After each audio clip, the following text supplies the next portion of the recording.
Welcome back. Lecture 9, Math 141. We have approximately 24 people in the classroom, and I know this lesson is going to be watched on cable TV and then later watched on DVD. I know that sitting at home watching this on cable TV, you're not going to be able to have your questions answered. That's one of the drawbacks of distance ed, I think, that doesn't have a live component.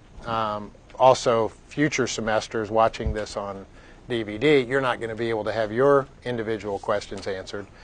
But when we do entertain questions that the 24 students in this classroom have, hopefully you might have had a similar question. So when we have those, and a lot of times we find out what those are before we actually roll the cameras. Sometimes we'll start class, or even in the middle of class, that's appropriate if I'm trying to get us back on the syllabus, but we do have time to take a quick look at parametric equations. This was one of the web-assigned questions. Nicole, what web-assigned question? I think it was in 1.7. All right, well, tell me the kind of the problem itself, and maybe somebody can identify the problem number. X equals 7 cosine theta. Y equals 8 cosine theta. Number 2? Okay. So if this was an issue for you and the directions say to eliminate the parameter, Yep. So we want an equation in terms of x and y that doesn't have theta.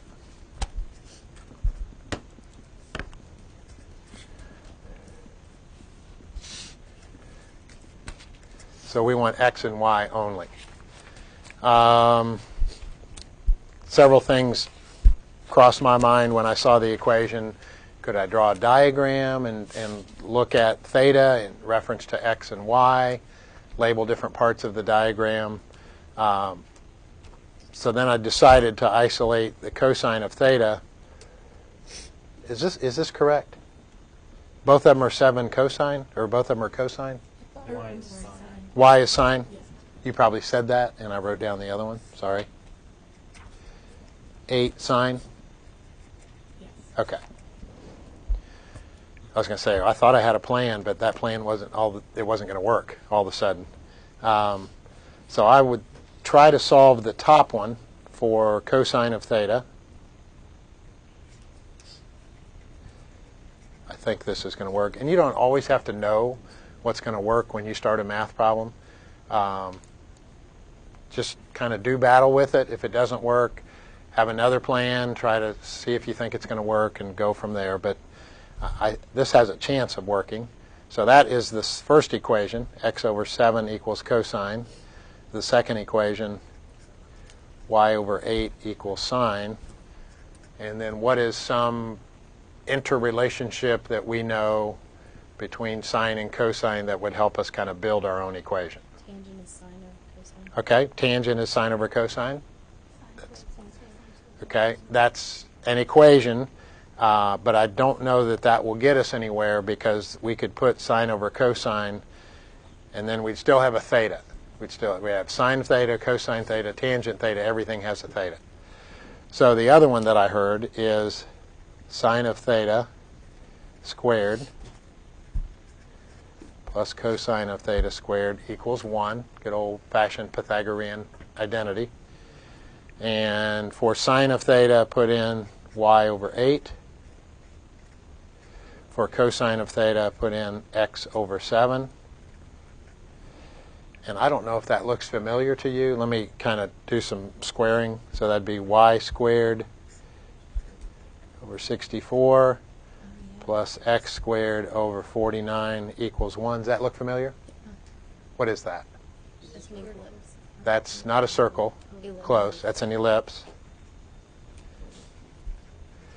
Because the 64 and the 49 are not the same number, it is elliptical and not exactly circular. The major axis, well, the center would be at the origin, right? And the major axis is on the y-axis. Minor axis is on the x-axis. So we've taken a look at that thing. Now, that may not look like it when you look at it in the parametric version. Did that look like an ellipse to you? It didn't necessarily look like an ellipse to me, but after we eliminate the parameter, it pretty clearly is an ellipse. Question on that one? So if you have sines and cosines, get some kind of Pythagorean identity, tangent equals sine over cosine, something that you know is true, and go from there. If it's not, I know one of the other problems had y equals the square root of t. Am I remembering that correctly? That's an easy one if you're trying to eliminate a parameter, because all you have to do is square both sides. Y squared equals t, and then you can, wherever there's a t in the x equation, you can plug in y squared. So you can go a little more, navigate a little more easily there. This one you've got to come up with some Pythagorean statement and then sub from there. Does that work? That give a jump start, I hope? Maybe more than a jump start. Okay, we left section 2.1 with kind of where the author is headed. The authors are headed with this tangent and velocity problem. Let's pick up with the fact that we want to talk about, on a function, we want to talk about the slope of a curve. More specifically, we want to talk about the slope of the secant line. So it's going to be the f of x plus h minus the f of x. I think this is where we left off. All over h. And what we want to do, I think the very last thing I wrote down, I kind of cluttered up a diagram by moving the 2 points closer together. So our 2 points were x comma f of x and x plus h, f of x plus h. So those were our 2 points, and how can we get the 2 points closer together so that eventually we're not talking about a secant anymore, we're talking about 2 points that are practically the same point, and it becomes the slope of a tangent. Okay, so we want to take a limit of this slope. I don't think I wrote it in that form yesterday, but I think we did in class with the fact that we wanted h to get smaller and smaller and smaller. Now, when that happens, the 2 points become very close together, and for all practical purposes, when h is practically 0, they are practically the same point. This then becomes the slope of the tangent to the curve as opposed to the slope of the secant line. So we can't really go directly to here. We have to start with the slope of the secant and then take a limit and arrive at the slope of the tangent. Blair, sorry. Wouldn't h, if it actually was 0, wouldn't that be undefined though? Yes, yeah, and that's the that's how cautious we need to be, and that's a good point. Thanks for bringing that up. We want h to approach 0. So h is going to take on small values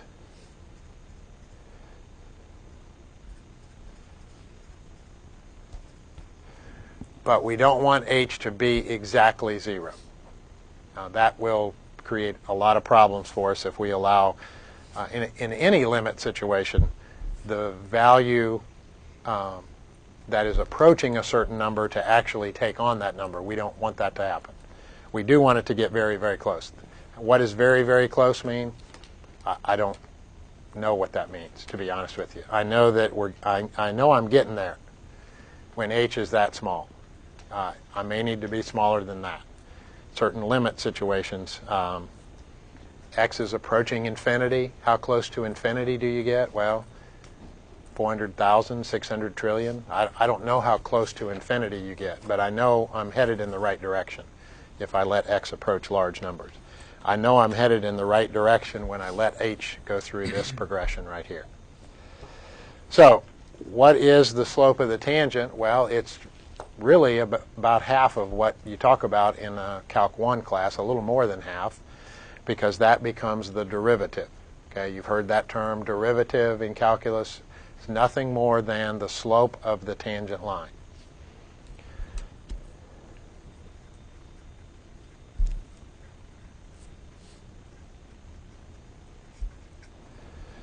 And you'll hear me call different orders of derivatives. This happens to be the first derivative. We've only found the derivative one time, in a sense that we took the slope of the secant, we let the distance or difference between the 2 points get smaller and smaller. We found that process. We've only done that process one time. So it's the derivative, or sometimes called the first derivative. So we'll use this notation. You see that F with a little prime mark, tick mark, then that means we're talking about the slope of the tangent. Don't let that throw you off. It's this brand new mathematical concept. That's all it is. It's the slope of the tangent to the curve. Now, the first section in Chapter 2, the authors address what finding something like this, what is it? What could it be in a certain situation? So let's take a curve. Let's take a distance.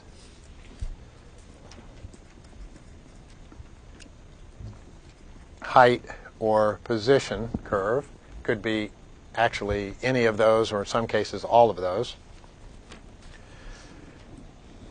And let me give an example here of a height or distance function, negative 16t squared plus 64t. So t is in seconds.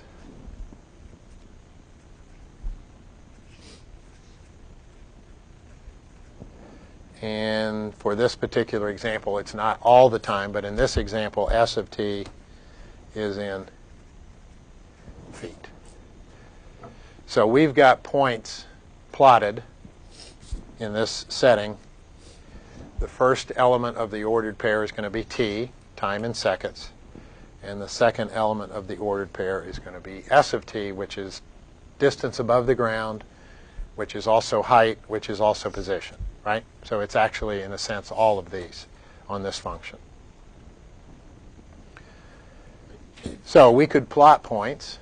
That's not what this process is about. For example, at t equals 0, how far above the ground is this object that's going to be projected upward? It's on the ground, right? So if you plug 0 in here,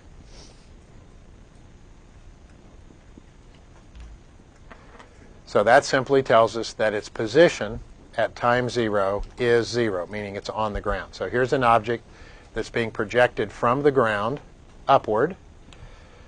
If we want to know kind of what happens to it, we could plug in different values. T equals 1. Where is this thing after it's been projected from ground level up?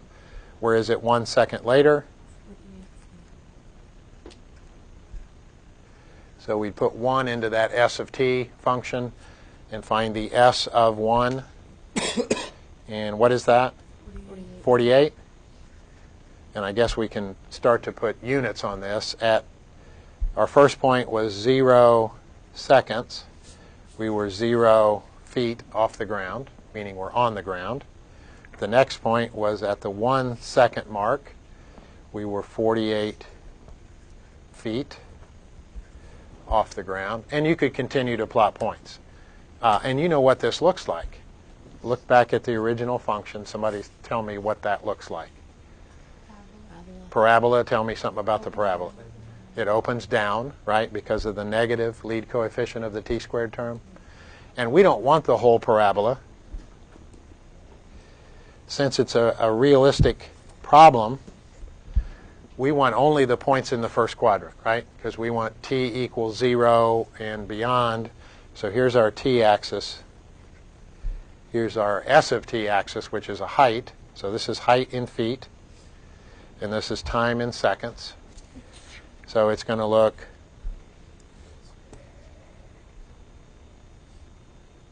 something like this, right? we do start at the origin. We've already kind of witnessed that point. It starts on the ground, goes up, reaches its peak, and then comes back down and hits the ground at some other point in time. What if we wanted to find that before we do some calculus? We want to find where it's on the ground kind of the second time. It starts on the ground, is projected upward, and then at some later time, we don't know what that time is, it's on the ground again. Okay, I actually heard a lot of correct answers in there. We could try to find the intercept. That's true. And how do we find the intercept? What is true about this point? Or any point on the so-called t-axis? The s of t is 0. So I also heard that. Set s of t equal to 0. So we could go back to our original equation.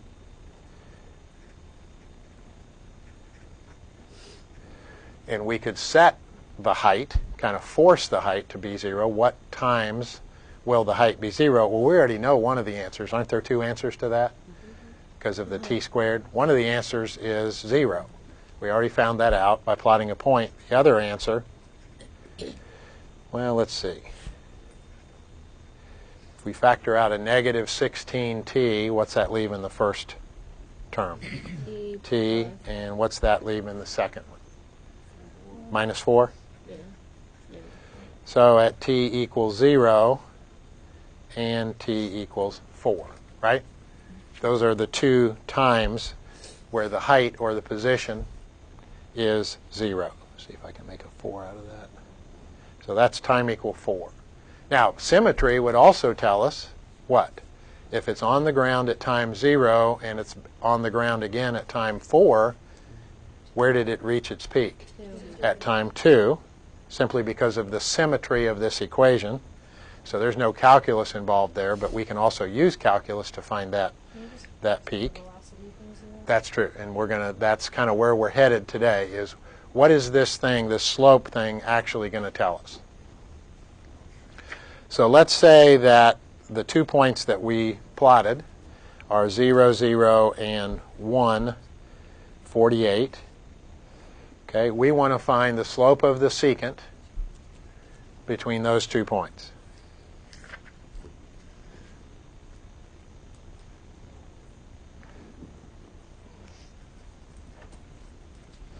So it ought to be the s of 1 minus the s of 0 over 1 minus 0. Isn't that how it goes? Difference of the y values over difference of the x values. Those are our 2 points. And we know all these values. What's the s of 1? That's 48. And it's not just 48. Isn't it 48 feet? Right? Mm-hmm. So let's try to bring the units along so it'll make it more clear what we have when we're done. S of 0 is 0 feet, meaning it's on the ground. These also have units. These are t values, so these are seconds.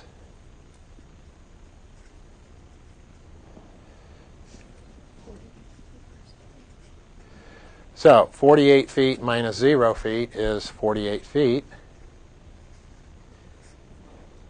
1 second minus 0 seconds is 1 second. So 48 is the numerical value, and that's interesting, but what I want to do this for is to pick off the units. What are the units? Feet per second. What does feet per second sound like to you? Speed or velocity. Okay, and really you can use kind of those terms. At this point in time, we can use those interchangeably. So this is the velocity. Now, it is a certain kind of velocity because it's between 2 points. It's a secant. So this is an average velocity. It's the velocity during that first second. So the height was 0, then the height was 48. So we should have expected it to climb 48 feet during that first second. So there's our unit, 48 feet per second. That's its average velocity. It was actually going a lot faster than that initially. Initially, it was going a lot faster than 48 feet per second. What is going on in this problem that is slowing it down? Gravity. Okay? So its initial velocity is actually more than 48 feet per second. Gravity is decelerating this object So during that first second, its average velocity is 48 feet per second. So let's suppose, everybody convinced that that's a velocity, right? I mean, the units pretty much tell you that's what it is when you find the slope of a secant on a distance, height, or position function. This is awfully linear here, but that's what we just found. We just found the slope of the secant line. Suppose we wanted to know the velocity, not during that 1 second interval, not that average velocity, but let's say we want to know the velocity at a certain instant in time. So it's not average velocity. Now we want to switch horses and kind of go to instantaneous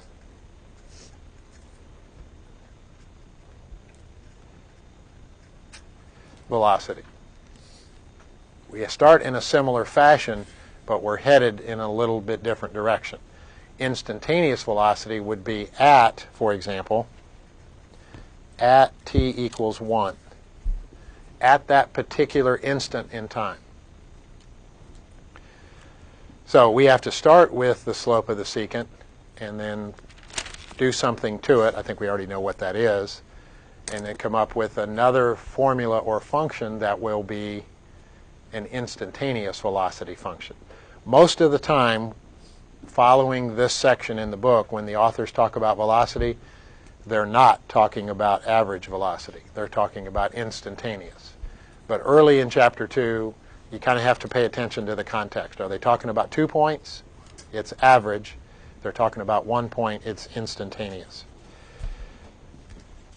So what are we going to do? We're going to start with the s of t plus h. We're going to subtract out the s of t all over h.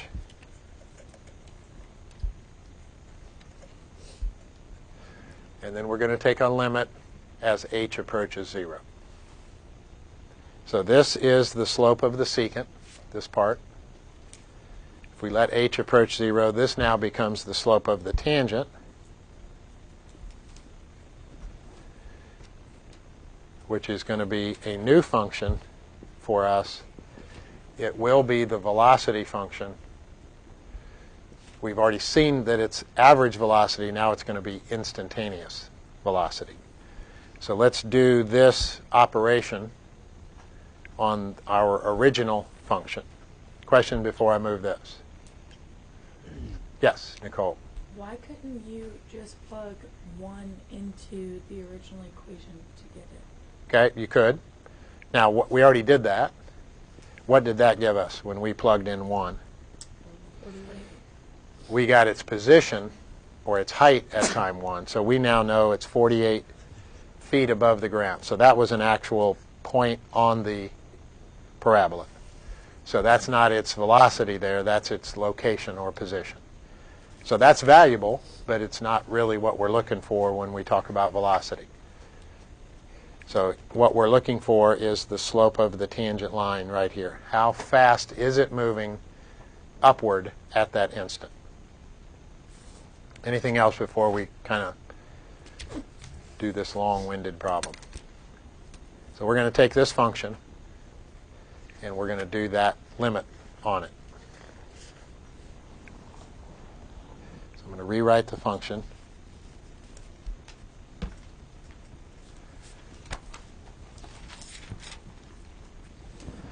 So we want the s of t plus h minus the s of t. So that's kind of the difference of the y values. They're not y values here. They're s of t values, height values.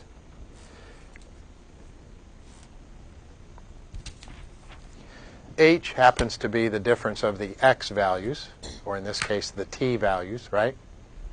This would actually be t plus h minus t. Those would be our first elements. They're t values.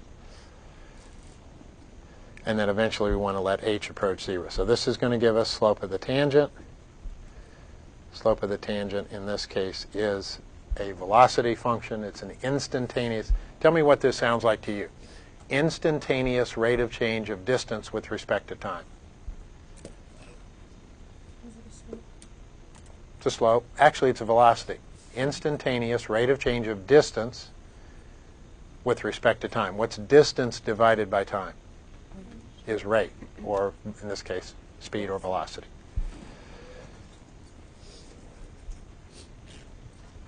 Isn't velocity like any given direction? Yes. So we would expect if it has a positive sign associated with it, it's either moving up, or in some cases it would mean it's moving to the right. If it has negative sign associated with it, it's on its way down or it's moving left.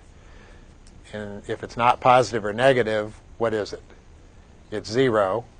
And if it's 0, what's it doing? It's not going up, nor is it going down. It's kind of instantaneously just sitting there. All right, s of t plus h. So we go back into the s function, and wherever we see a t, we put in a t plus h.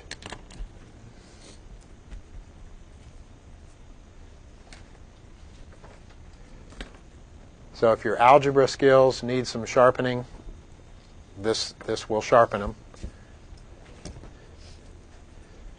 Everybody agreed that that is the s of t plus h? In the original function, everywhere there was a t, there's now a t plus h. From that, it's all right, you don't have to talk to me. I'm used to that. This makes me feel right at home. That's sad. It's just sad.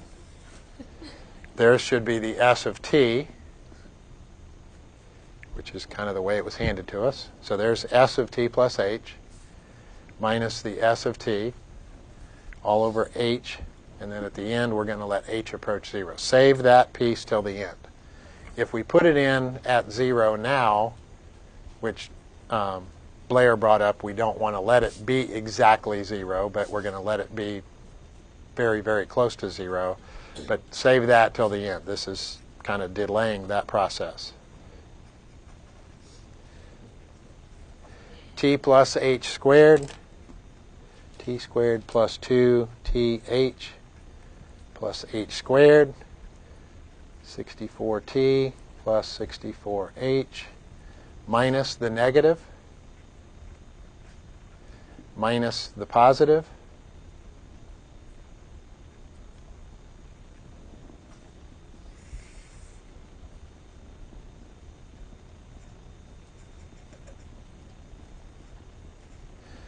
distribute the negative 16.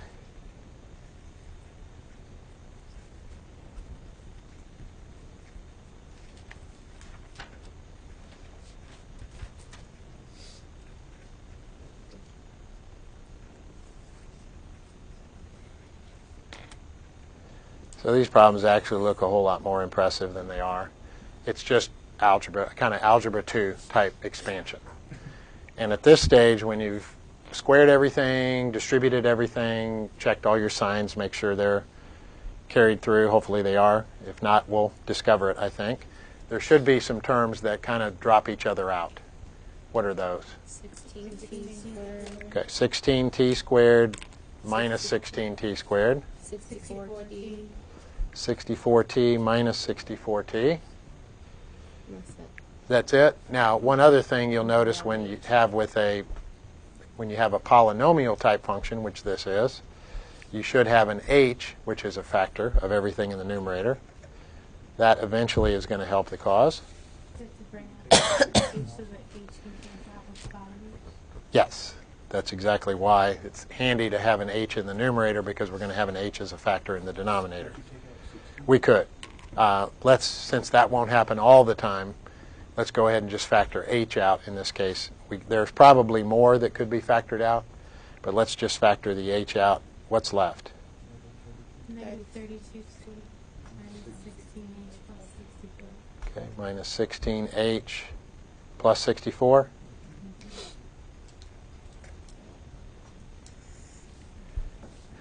Now, if h is not 0, but it's very, very close to 0, can I say that h over itself is 1? Yeah. Yes, that's correct. Now, if h were 0, 0 over 0, you can't reduce 0 over 0 and say it's 1. What is 0 over 0? 0. Does not With 0. Oh, it's 1. Okay, I'm kind of waiting on purpose because just about everything that anybody says is correct. 0 over 0 is 1. It's 0. It's 11. It's 17. It's 42. 0 over 0. Remember how you check. I say it's 17. That ought to check because I ought to be able to take my quotient times my divisor and I'm back to my dividend. Is that correct?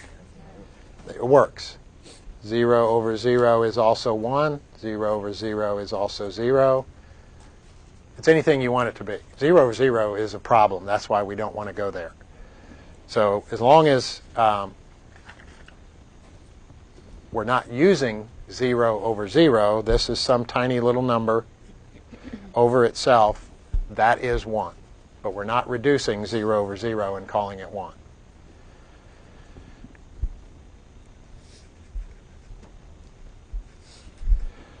So what do we have? Negative 32t minus 16h plus 64. There's only one term that's affected by the fact that h is getting smaller and smaller and smaller. It doesn't affect this term. It doesn't affect this term. What happens to negative 16h as h approaches 0? Somebody said bye-bye. I like that. That's what happens, right? That term approaches 0 as h approaches 0. Is that all right with everybody? So what's left? Well, if that term disappears, then what's our solution for the instantaneous rate of change or the slope of the tangent? Negative 32t Plus 64. Okay? So for this function, which is a velocity function,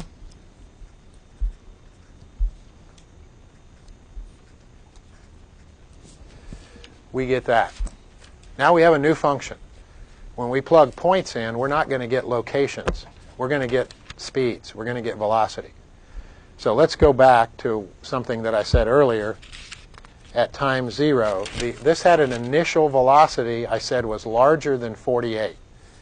And it was then being slowed down by the deceleration of acceleration during that first second. So on average, it was 48 feet per second during that first second.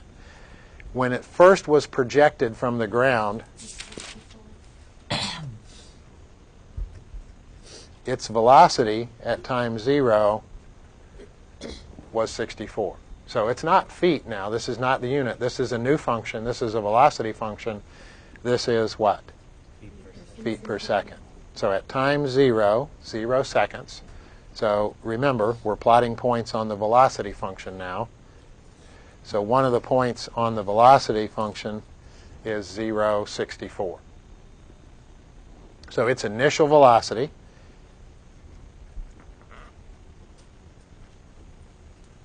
is 64 feet per second. During that first second that it's in flight, it's decelerating because of gravity. So the average velocity during that first second time, from time 0 to time 1, its average velocity was 48 feet per second. But its initial velocity was higher than that, 64 feet per second. If you want to know, which I think was my original question, kind of gotten lost in all the algebra here, at time 1, what is the velocity at time 1?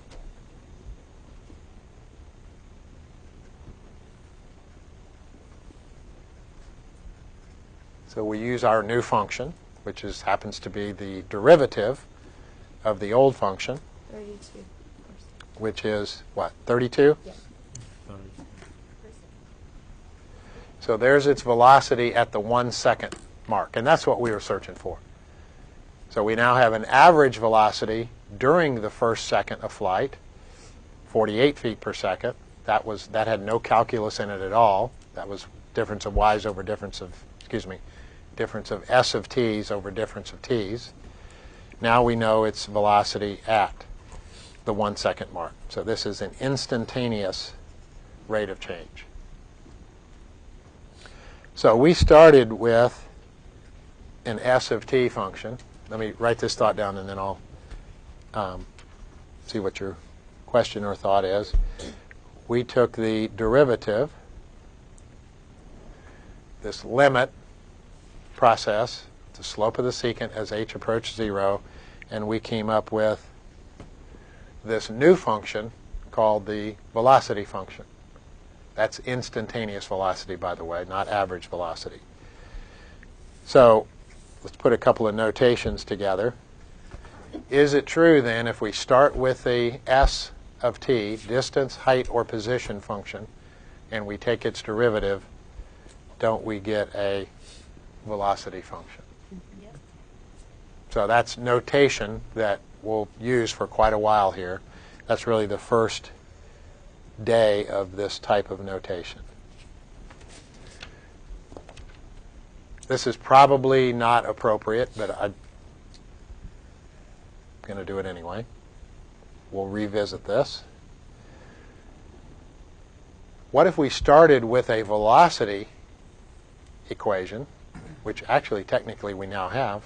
There's our velocity equation. What if we took its derivative? Don't say anything yet. What's this sound like to you? What's an instantaneous rate of change of velocity with respect to time? That's acceleration. So you can actually take a derivative of the derivative. I know that doesn't sound real pleasant, the 9th day of class, but if you have another new function, a velocity function, and you take its instantaneous rate of change, you get a new function, which is acceleration. So the second derivative would eventually be the acceleration. That's exactly correct. I'm not going to write that down because I'm already a step ahead of the game here, and I don't want to confuse somebody. You also had a question, or you had your hand up. Well, I was looking at, if you check my answer, I guess I added the time of 0 plus the time at 1, and then divided it to get the average, and it came back as the same. I was just making sure that was right. I didn't know if you can do that. You can. And so that's a kind of a built-in check. Yeah. Although they are very different operations.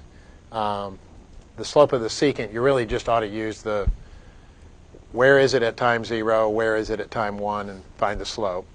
Don't mess with this whole process right here, because it's way too cumbersome for that simple of a process. And then if you do want an instantaneous velocity, then go through this process and plug in the number.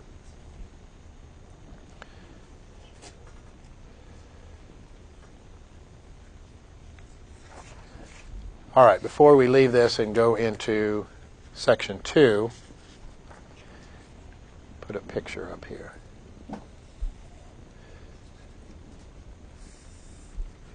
We use the shortcuts and no shortcuts. Yeah, some of you have had some calculus before, and you know some shortcuts, and you could check that one to make sure that in fact was the correct answer. Shortcuts are valuable, and they're going to become more and more valuable as we go through this course, because that really is the definition. That long process is the definition of derivative. I want you to be prepared on the first test to find a derivative using the definition of derivative, which is that process. But after we get past the first test, that kind of slides in the background, and we begin to learn some other processes that are shortened versions of that. But for test 1, the definition of derivative is important. Let's say that we have, and this is not an s of t curve anymore, but just some random function. Do you think it would be valuable, and you know what the answer is, or I wouldn't be asking this, do you think it would be valuable to know where that point is, where this graph stopped increasing? At this instant, it's completely flat, and then after that point, it starts to decrease. Do you think that would be, if we were plotting points, do you think that would be one of the more valuable points that we could plot? Yeah. Okay. What is true at this point? Well, let me just put that question out there. Good. The slope is 0. So the slope is the instantaneous rate of change. So it's f prime. It's the derivative. So at that point, and you can check this out. On the way up, the slopes are all positive. And then they're kind of flattening out. And at that particular point, whatever that is, I'll just call that x1. At x1, the slope is 0. What happens as we progress? Right over here, what's the slope? It's negative. Negative, and it continues to be negative until we get here. That would be a point that I would want to find out where that is in the plane. I could get a pretty accurate sketch of this thing if I could find that point, because again, the derivative is 0 at that point. Is that called a point of inflection? No, that's Okay, called that's a critical point. Okay. So in this case, where the slope of the tangent is 0, it goes from, and this isn't true all the time, but it is on this picture, this goes from increasing to decreasing. So in that case, it's a relative maximum or a local maximum. This goes from decreasing to increasing. So this is a valuable point, so that's a relative minimum or a local minimum. Blair. Assuming that curve is symmetric, would the point of inflection be in the middle? If we knew that it were symmetric. Is that proper English? I think that's proper. That's subjunctive tense, right? If we knew that it were symmetric, it sounds bad. Then we could use that as help us to find the point of inflection. But don't expect all curves to do that. Yeah. It's polynomial, and it's got smooth transitions, and there's no discontinuities. Those are wonderful things, but sometimes we can assume too much.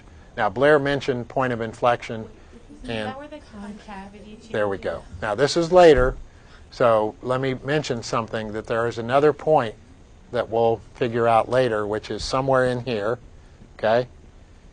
Let me just say it's that point, somewhere in that vicinity. There's another point that we'll want to identify later, and that's called a point of inflection. What changes there? This piece of the curve is concave down. This part of the curve is concave up. So when we locate that point later, not now, you're not responsible for that at this point in time, that is another point that we'll want to plot, because that's where the concavity changes. That's called a point of inflection. Not necessary now, but we'll want to find that point later. Find that, don't you say f double time of that? I don't know. Actually, I do know, but I'm gonna delay the answer to that question. Okay? Because some of you've had some calculus, some of you've had a lot of calculus, some of you've had none at all. So that's probably more than we should do at this point in time anyway. But clearly, we do want to find this point where the slope of the tangent is 0, and this point where the slope of the tangent is 0. Also, like where f prime of x does not exist. Right. Something? You won't find it on a curve like this. Yeah. Yeah, we'll have to have a curve that has some discontinuity or some hole in the graph or something else going on. You people are going to push me. I can see that. That's good. I'll try to not allow myself to be pushed, okay? But it's okay to bring them up. All right, section 2, limit. We now know the slope of the tangent involves taking a limit. What types of things can we do? Well, we've done one with a polynomial. Those are always easier, polynomials are, because they're continuous functions and they're smooth functions. Smooth in a sense that they don't have any abrupt changes in direction. No corners, no cusps, none of that weird stuff. So we're going to encounter other functions to deal with, and we need to know what we can do with limits.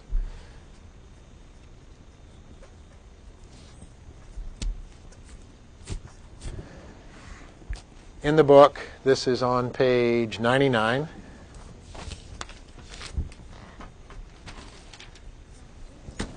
You'll see a definition of limit. This isn't really a formal definition. You don't see any epsilons and deltas in there, any Greek letters. It's not a formal definition of limit, but it's mostly it's a notational description. So when you see this notation, where it means we're going to take the limit of some function, in this case of x, And then we're going to do something with x. We're going to let it take on values that get closer and closer and closer to a certain number. If it has a limit, then we'll say the limit of f of x as x approaches a is some capital L. So that's the notation. So as x gets closer and closer to a, f of x gets closer and closer to L. It doesn't mean that x is ever going to take on the value a. It doesn't mean that the f of x is ever going to take on the value capital L. This is a true statement because it says the limit is L. That's a limiting value. We're never actually going to get there, possibly. And we don't care if we get there. We care what happens as x approaches a, not when x is a. In fact, it might be true that the function is not even defined.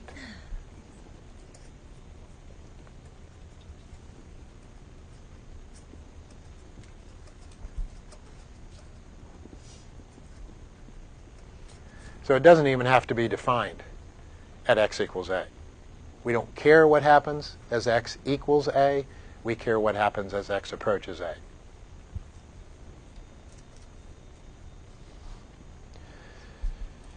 This particular problem, this notation,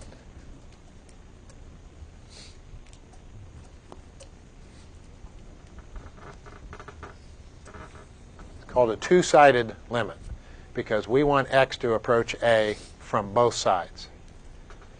There is such a thing as a one-sided limit, and it looks like this.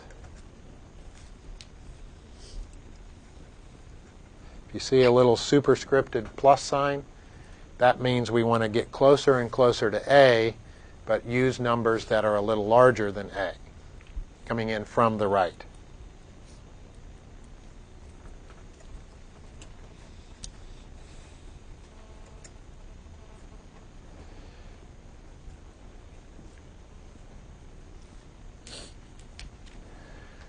The other one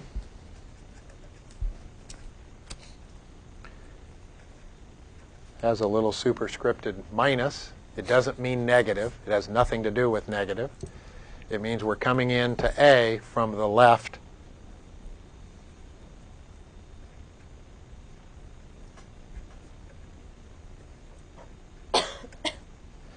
And then if you don't see a superscripted plus sign or a superscripted minus sign, like right here, it means we're coming in from both sides. We want to use numbers that are a little larger than a. We want to use numbers that are also a little smaller than a. So these are one-sided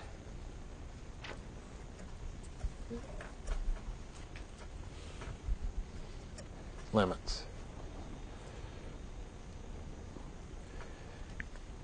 All right, let's do a tame one, and then we'll pick up with some of the ones that aren't quite so tame tomorrow.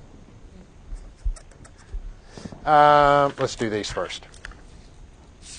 These are from your text. Let me see if I can find the exact page, somewhere around page 99.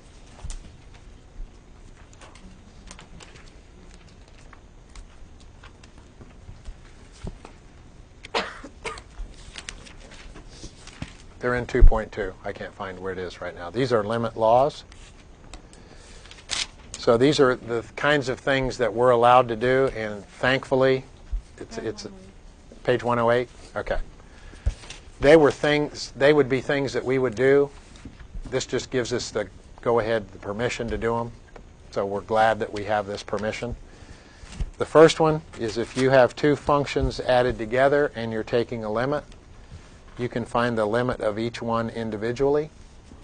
The limit of a sum is the sum of the limits. So we like sums, we can kind of break it down and take the limit of each piece. The limit of a difference is the difference of the limits. If you have a constant times a function, the constant, you can kind of delay that till the end of the problem. You can kind of bring it out in front. So in words, the limit of a constant times a function is the constant times the limit of the function. You can bring that coefficient out in front. The limit of a product is the product of the limits. All these are so convenient because it'd be a mess if we couldn't use these. The limit of a quotient, got to be a little bit careful. It is the quotient of the limits, but we've got to make sure that the function in the bottom is never 0. So those things we would want to do, we kind of have permission to do. We'll have to start with our real simple example tomorrow and then kind of progress through the more difficult examples. Have a good afternoon.